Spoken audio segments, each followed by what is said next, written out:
Morning.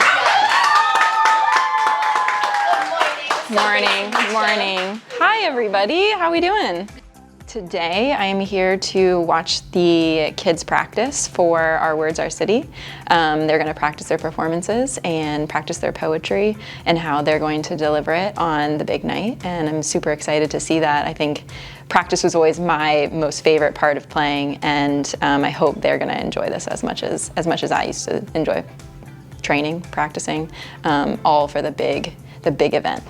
I am most excited to see their performances in May for Our Words, Our City because I haven't seen it in a while. I think it's been a couple of years now since I've been to this event specifically.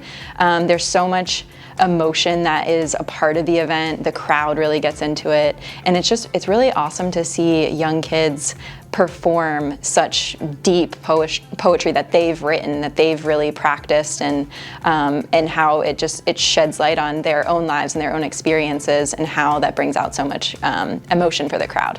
I think speaking up and using your voice is something that is becoming much more natural for people these days, but it is something that is learned, and I think learned from a young age, it can be really useful later on. I think it was something I used or learned later on in my life for having the examples of my fellow teammates, but certainly having the support of the Players Union and of the labor union that is the NWSL Players Association.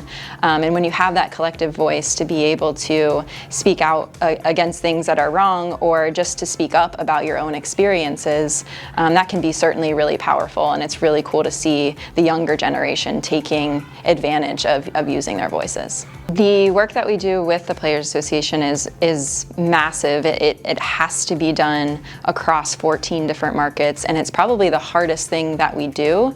I think we've set a foundation, and just prior to COVID had to learn how to use Zoom and figure out really creative ways to connect with our larger membership.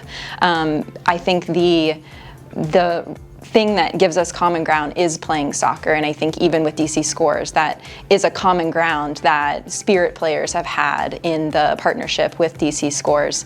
I am extremely honored, extremely humbled, and also inspired to receive the Poet Athlete Award. It's been a few years now since I've retired and done some of that work and been a part of DC Scores events in and around DC, and so to come back and be able to be at the event, but also just receiving the award is really cool, and I'm really proud of that, and continue to be proud by the work that DC Scores does.